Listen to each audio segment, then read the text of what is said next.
अभी सर ये जो गांव-गांव में कार्यक्रम आपका चल रहा है, जो आवास जांच होता है, इसमें प्रधान की कितनी भूमिका रहती है और आप सब कितना भूमिका रहती इसमें प्रधानमंत्री सर्वे आवास सर्वे चल रहा है। है? जी, इसमें प्रधान जी की कोई मतलब आधिकारिक कोई भूमिका नहीं है उनकी। जी, प्रत्येक जो हमारे सर्वेयर लगे हुए हैं उनको ये निर्देश दिया गया है कि गांव के जितने भी गरीब हैं जिनके पास भी आवास नहीं है वो एक एक घर का सर्वे करेंगे और जो ऐसे लोग मिलते हैं जो पात्र हैं आवास के उन सभी लोगों का आवास का सर्वे करेंगे यह निष्पक्ष रूप से। इसमें किसी की कोई भी बात नहीं सुननी है। बीच-बीच में आरोप लगता है कि प्रधान के इशारे पर आवास का नाम कट जा रहा है, इसमें कितनी सच्चाई है? नहीं, ये कैसे हो सकता है बताइए, जब हम लोगों ने एकदम स्पष्ट रूप से कह रखा है कि प्रधान से इससे कोई लेना देना नहीं है। सर्वे करना है कर्मचारी को जी, और वो जो पात्र लोग हैं उनका सर्वे करेगा। जी, वो ऑनलाइन है सब, जी, तो प्रधान जी उसे काटेंगे कहाँ से? प्रधान के को काटना नहीं है, सर्वे करना है व्यक्ति को, जो सर्वेयर है वही जोड़ेगा वही काटेगा। तो इसमें प्रधान के हाथ में तो कुछ है नहीं। ये जो फैमिली आईडी बन रहा है, इससे क्या लाभार्थियों को लाभ मिलेंगे? फैमिली आईडी एक तरह से उनके परिवार का पूरा आइडेंटिफिकेशन है कि इस परिवार में कितने लोग हैं। दूसरी बात, जैसे आपका परिवार रजिस्टर की नकल आप मांगते थे आम आदमी और उसको दौड़ना पड़ता था, अब उसकी एक आईडी बन जाएगी। वो कहीं पे भी उसको प्रस्तुत कर सकता है कि उसके परिवार में इतने मेंबर हैं, ये लोग यहाँ पे निवास करते हैं। साथ ही साथ ये लिंक हो रही है सारी योजनाओं से, तो फैमिली आईडी से ये भी पता चल पाएगा कि इनको कौन कौन सी योजनाएं मिल रही हैं और कौन कौन सी ऐसी योजनाएं हैं जो इनको मिल सकती हैं और नहीं मिल पा रही हैं, तो उसको भी गवर्नमेंट उनको अवेल कराएगी। ये सर जो जीरो पॉवर्टी का मतलब क्या है? जीरो पॉवर्टी जो है, ये देखिए आपने बहुत अच्छा सवाल किया है, बहुत ही बढ़िया ये एक प्रोग्राम चलाई है सरकार ने। मुख्य सचिव महोदय इसकी डायरेक्ट मॉनिटरिंग भी कर रहे हैं। जीरो पॉवर्टी से मतलब ये है कि हमारा गांव ऐसा हो जिसमें गरीबी, अत्यधिक गरीब कोई भी व्यक्ति ना हो। और इसमें यही किया है सरकार ने कि 4 लोगों की कमेटी बनी, उन 4 लोगों ने गांव का सर्वे किया और गांव का जो सबसे निर्धनतम व्यक्ति था, जिसको आप अंत्योदय कह सकते हैं, अंतिम व्यक्ति का नाम सबसे पहले लिया गया। इस तरह से सबसे अंतिम पहले, उसके बाद वाला नंबर 2 पे। इस तरह से 25 लोगों का चयन किया गया।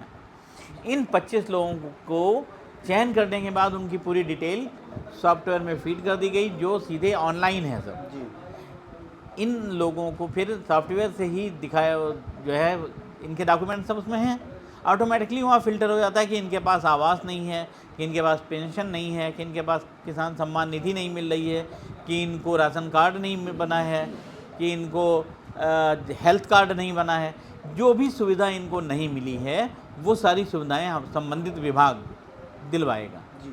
अभी सर आपने एक जिलाधिकारी महोदय के निर्देश पर भूसा दान हाँ आपने चलाया है। अभी जी, तक कितना भूसा दान आपके ब्लॉक में गौशाला पे हो चुका है? वह लगभग?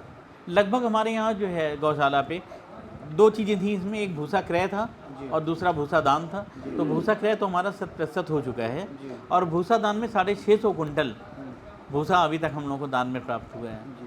कितने गौशाला हैं सिकरारा विकासखंड में? विकासखंड सिकराना में 3 गौशाला संचालित हैं, जी, एक चांदपुर, दूसरी पोखरियापुर और तीसरी बिशनपुर कुलगोजर। जी। जीरो पॉवर्टी का मतलब ये होता है कि सबसे गरीब व्यक्ति। सबसे गरीब व्यक्ति, हाँ, जो एकदम जिसके पास कोई सुविधा ना हो, उसको हम मेन स्ट्रीम में ले आवें, उसको जीवन स्तर हम ऊंचा करें। ये कब तक चलेगा सर इसके लिए?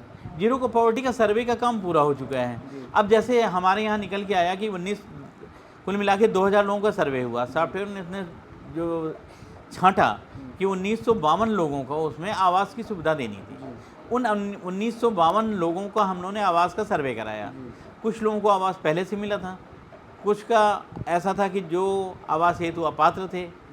उन लोगों को हटाते हुए जितने भी अवशेष बचे उन सारे लोगों का आवास में हम लोगों ने नाम फीड कर दिया है। अब उन लोगों को आवास दिलाने की कार्रवाई की आपसे जाएगी। सर एक सवाल है। कुछ लोग आवास का पैसा पाते हैं और आधा काम करते हैं, उसके बाद पूरा काम नहीं करते। क्या उसके बाद आप लोग कुछ कार्रवाई उनके ऊपर कराते हैं कि नहीं? देखिए, ये एक थोड़ी सी दिक्कत वाली चीज़ है। जी, ये होता है, एक ये आप कह लें कि जानकारी का अभाव, कि जब तक आदमी को आवास नहीं मिलता वो बहुत परेशान होते हैं, और जब हम लोग उनको आवास का पैसा दे देते हैं तो कहते नहीं है कि वो फिर ये देखने लगते हैं मेरी ज़रूरत कहाँ है। पता चला उनकी कहीं शादी में जाना है, उसमें से आधा पैसा उन्होंने खर्च कर दिया। जी, कोई बीमार पड़ा, उसमें से पैसा निकाल के खर्च कर दिया।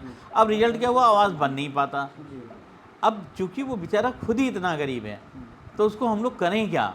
ये भी तो नहीं कर सकते कि उनकी हम रिकवरी कर लें, क्योंकि इतना गरीब आदमी, हम तो ये प्रयास करते हैं किसी तरह उसका मकान बन जाए। तो हम यही करते हैं कोशिश कि जैसे ही उनको पैसा मिले हम लोग उनको बार बार प्रोत्साहित करते हैं कि आप सबसे पहले आवास बना लो, कम से कम रहने का ठिकाना हो जाए। क्योंकि अगर व्यक्ति के पास रहने का ठिकाना हो तो वो अपने जीवन स्तर को बहुत अच्छा कर सकता है। अगर रहने का ही ठिकाना नहीं होगा तो वो अपना जीवन कैसे बनाएगा? तो कहीं न कहीं आप कानूनी तौर से उस पैसा का आप रिकवरी कर सकते हैं। नहीं कर सकते हैं, लेकिन हम लोग ये देखिए एक प्रयास ये होता है कि आवास किसी तरह से पूरा हो जाए जी। और ये नौबत ना आवे। क्योंकि गरीब, ये बहुत ही निर्धन लोगों की स्कीम है। उन लोगों को क्या संदेश है जो पैसा पाने के बाद नहीं बनाते हैं? हम उनसे यही एक अपील करेंगे कि देखिए, अगर आप ईमानदारी से सोचें कि जिनके पास आवास नहीं होता है वो लोग कुछ नहीं कर पाते, जी। क्योंकि रहने का ही ठिकाना नहीं तो रात जब नींद नहीं पूरी होगी तो काम क्या करेंगे? सबसे पहले वो अपना आवास बना लें, क्योंकि अगर आवास बन गया तो उनका एक रहने का ठिकाना, खाने का ठिकाना, आराम करने का ठिकाना हो जाएगा, तो वो अपने जीवन स्तर को बहुत ऊंचा बना सकते हैं। तमाम काम ऐसे हैं जो वो कर सकते हैं और अब मेन स्ट्रीम में आ सकते हैं। तो यही मेरी उनसे अपील है कि जैसे ही आवास का पैसा उनको मिले सबसे पहले वो अपना आवास बनवाएं, उस पैसे को कहीं और खर्च ना करें। बहुत बहुत धन्यवाद सर आपका। Thank you.